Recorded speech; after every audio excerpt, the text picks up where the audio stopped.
comment t'enraciner sur le sol, comment garder ta racine sur terre, comment rester connecté à toi-même. Dans cette vidéo, j'aimerais te donner plusieurs étapes, plusieurs astuces qui vont t'aider à garder connexion avec toi-même, rester enraciné dans ton essence, dans tes valeurs, dans ce qui te parle, dans ce qui te donne de l'énergie, dans ce qui te donne envie d'aller de l'avant, dans ce qui te pousse à rester motivé, à rester inspiré, à rester créatif, à rester joyeux. Alors, je vais te donner ce qui m'aide, c'est des habitudes et des étapes qui m'aident dans mon quotidien justement, tel un arbre à prendre racine et à me ressourcer régulièrement. La première habitude, c'est de passer du temps avec moi-même. Le fait de passer du temps avec moi-même me permet de me recharger mes batteries. Tu vois, moi j'ai remarqué un truc quand je reste très longtemps en interaction avec les autres. Moi j'adore les interactions, mais j'ai comme une limite de temps, comme si ma batterie se décharge au bout d'un moment et si je continue à passer du temps, c'est comme si je me vide de mon énergie et j'ai besoin de recharger cette énergie en passant du temps avec moi-même, en réfléchissant, en m'asseyant dans la nature, tu vois, en méditant, en faisant du yoga, en me promenant, etc., etc., en dansant. Donc tu vois, toi aussi tu peux trouver ta manière de t'enraciner, ta manière de recharger tes batteries. Donc n'hésite pas à passer du temps avec toi-même à ta manière. Ça, je te l'ai dit également dans la vidéo d'hier, je te mets le lien qui va apparaître sur comment ralentir par rapport au style minimaliste dans ton quotidien. Mais vraiment pense à ça, pense à la puissance que ça peut avoir sur ton énergie, à la puissance que ça peut avoir sur l'amour que tu as pour toi-même, sur l'estime que tu as pour toi-même, le fait de te laisser du temps libre, le fait de te laisser cette marche, cette ouverture, afin de respirer, afin de profiter, de faire des choses que tu aimes et tout en passant du temps avec toi-même, tu vas prendre conscience que tu peux être heureux même seul avec toi-même, que tu peux te sentir bien même en passant du temps avec toi-même, que tu n'as pas forcément besoin d'être en interaction, en train de faire plein de trucs à droite à gauche pour être heureux, tu vois. Parce que ça, c'est vraiment le mot de notre société, de notre siècle, du 21e siècle, c'est ce besoin de faire, d'avoir pour être heureux. Alors qu'en réalité, être est amplement suffisant pour être heureux, mais ça demande d'en avoir conscience, ça demande de s'élever, ça demande d'oser affronter la solitude au début. C'est ça qui n'est pas forcément évident, tu vois, parce que dans une société qui favorise le fait d'être sociable, le fait de partager, le fait de rencontrer, le fait d'aller de l'avant, d'échanger, d'être un leader et tout ça, mais tu vois, quand tu t'attaches trop à ça, tu risques de finir par oublier la beauté de la solitude, tu vois, la beauté de passer du temps avec toi-même, la beauté de t'aimer même quand tu es seul.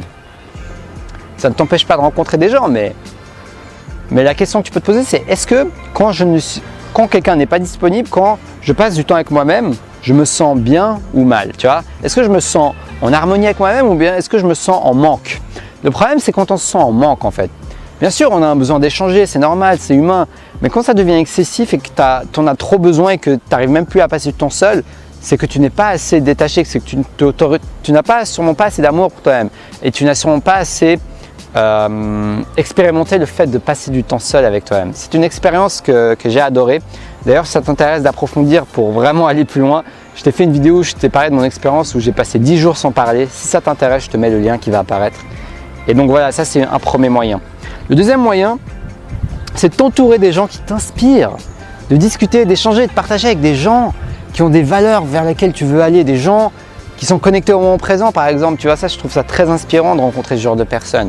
Ou alors des gens qui vont de l'avant, qui ont des objectifs similaires à toi, qui ont une flamme allumée, qui ont une motivation, qui ont un but de vie, qui ont une envie de partager, d'échanger, d'impacter, d'inspirer. Si toi aussi c'est ta vocation, si toi aussi tu es dans cette phase, le fait de t'entourer de ces personnes, ça va être quelque chose de très très ressourçant, tu vas te sentir regonflé à bloc.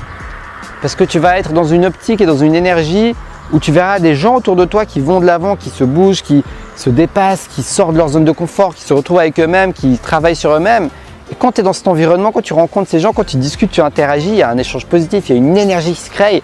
Et cette énergie, tu pourras la réutiliser même quand tu seras seul après, quand tu veux atteindre tes objectifs, quand tu veux travailler sur toi-même, quand tu veux lâcher prise. Tu vois, ça peut être quelque chose de puissant. Suis ton intuition et trouve des gens avec qui tu te sens bien, tu te sens à l'aise. Et non pas à l'aise dans le sens confortable de ta zone de confort, tu vois, mais à l'aise dans le sens même si parfois ces personnes te tirent en dehors de ta zone de confort, tu sens quelque chose d'excitant, de positif, d'énergétique au contact avec eux. Tu te sens grandir au contact avec eux. Ça, c'est quelque chose qui va t'aider à t'enraciner avec toi-même. Quand tu fréquentes ce genre de personnes, tu élargis tes racines, tu élargis la taille de tes racines. Et après, quand tu iras les planter, quand tu passeras du temps seul, eh ben, tu auras des racines tellement solides qu'elles vont se planter au sol et tu seras un merveilleux et magnifique arbre flamboyant. C'est ça que je veux t'inspirer à être, ce magnifique arbre flamboyant, ce magnifique arbre enraciné sur le sol et qui donne des magnifiques fruits ou qui profite du soleil, qui donne des magnifiques feuilles, tu vois. On a tous cette essence en nous. Toi aussi, tu peux être cet arbre, ton propre arbre, pas l'arbre de quelqu'un d'autre, pas l'arbre du voisin, tu vois. Tu peux être un pommier, tu peux être ce que tu veux. Mais le plus important, c'est que tu t'apprennes à t'enraciner, te ressourcer. Et tous les moyens sont bons pour se ressourcer. Donc ça, c'est un des deuxièmes moyens qui m'a aidé, de fréquenter des gens qui m'inspirent. Un troisième moyen de me ressourcer, c'est de lire, d'apprendre. Quand je lis des livres de personnes inspirantes, de coachs en amour, de consultants, d'experts en communication, de moines, des gens qui ont médité, de yogis, tu vois, de tous ces sujets qui m'intéressent, dans lesquels j'ai envie de grandir. Je me sens tellement ressourcé déjà parce que lire, c'est un processus plus introverti qui me permet de passer du temps avec moi-même tout en apprenant des choses, tu vois. Parce que lire, c'est moins interactif que de discuter ou de regarder une vidéo, par exemple, tu vois. Donc ça te permet de te retrouver dans un moment de calme, assez relaxant, tout en apprenant des choses. Donc ça peut être quelque chose qui va beaucoup t'inspirer. Et en même temps, tu apprends des trucs, en même temps, tu évolues, en même temps, tu te nourris, non pas dans ton corps avec l'alimentation, mais tu nourris ton esprit. Et ça aussi, c'est important de nourrir son esprit parce que plus tu nourris ton esprit, plus tu auras des nouvelles idées, plus tu auras des inspirations, plus tu pourras aller de l'avant, plus tu auras des nouvelles sources, des nouvelles idées. Et après, quand tu passeras du temps avec toi-même, tu auras toutes ces idées qui vont se mélanger avec ton intuition, avec ton expérience, avec ton cœur. Et c'est là où tu prendras les décisions. En mélangeant tout ça, c'est pas l'un ou l'autre, tu vois. C'est pas en ignorant tout en n'apprenant rien dans la vie, en ne suivant que le cœur, ou alors en apprenant plein de choses, mais en suivant que ton cerveau. Non, c'est en mixant le cœur et la connaissance que tu pourras ouvrir tes champs des perspectives tout en allant intuitivement vers ce qui te parle, vers ce qui te parle dans les tripes. C'est ça être enraciné pour moi, comme un arbre enraciné, tu vois. J'allais dire, cet arbre ne va pas s'empêcher d'apprendre. J'ai jamais vu un arbre lire, mais qui sait, peut-être que ces arbres apprennent à leur manière, même si ce n'est pas avec un livre à la main, tu vois. Donc, prends le temps de t'enraciner, prends le temps de lire. Choisis des livres qui te plaisent, qui te donnent envie de lire. Je sais pas, moi je recommande des livres de développement personnel parce que ça a impacté ma vie, mais choisis un sujet qui te parle à toi en premier. Si possible, qui t'apporte une connaissance, une inspiration, quelque chose qui t'apporte de la valeur, tu vois. Comme ça, tu passes du temps avec toi-même tout en apprenant quelque chose qui pourra t'inspirer dans ta vie. Donc n'hésite pas à expérimenter ça dans ta propre expérience et de voir ce qui te parle. La quatrième étape ou activité qui m'aide, c'est la création. Quand tu fais quelque chose où tu crées, tu innoves, tu utilises ton processus créatif, je me sens tellement ressourcé et ancré dans la racine de cet arbre. Quand je fais une vidéo, je suis dans un processus créatif, je ne sais pas les mots qui vont sortir de ma bouche seconde après seconde. J'ai une trame, j'ai un sujet, mais je ne sais pas de quelle manière ça va s'exprimer dans ce monde, dans cette réalité. Donc le fait de ne pas savoir ça à l'avance, ça m'aide énormément parce que ça me permet de prendre ça comme un processus créatif plutôt qu'un processus mécanique.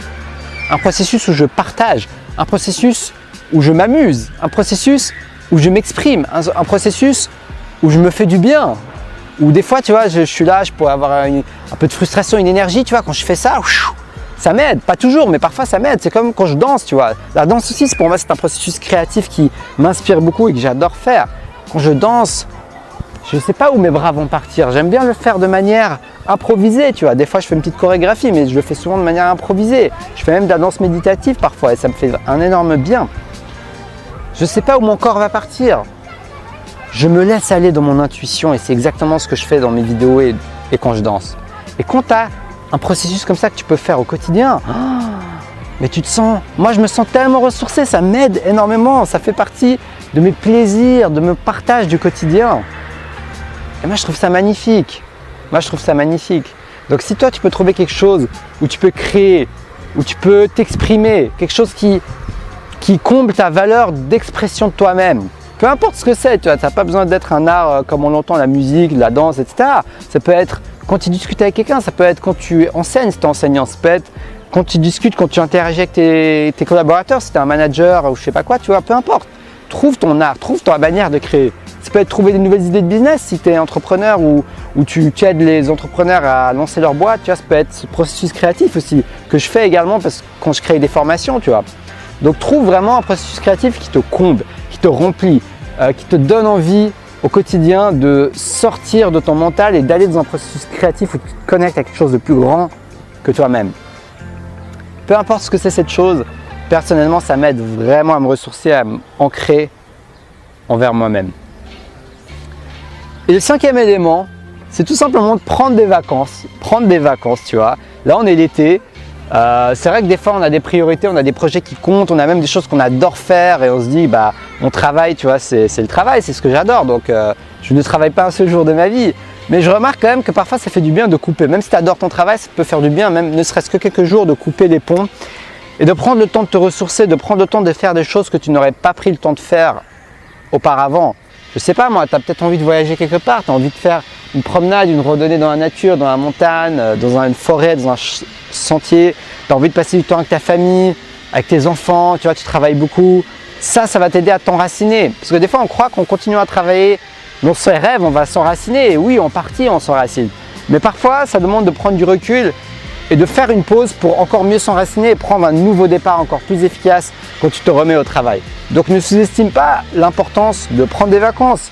Ça n'a pas forcément besoin de prendre l'avion pour prendre des vacances. Tu peux juste prendre quelques jours de pause et visiter ta ville, aller dans un parc. Tu vois, moi j'ai la chance, j'habite en Suisse et j'habite dans un endroit où il y a de la verdure et beaucoup de parcs autour de moi. Donc j'ai une énorme gratitude pour ça. Mais même si tu n'as pas ça, tu peux te déplacer, tu peux aller dans une ville à côté, à la campagne, je sais pas, tu peux aller cueillir des légumes pendant 2-3 jours et aider un fermier, ça te chante.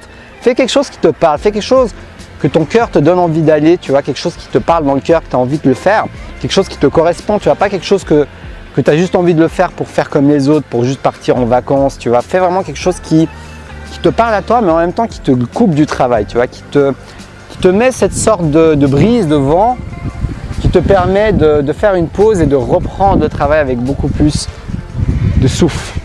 Tu vois, là, il y a le vent qui souffle en plus.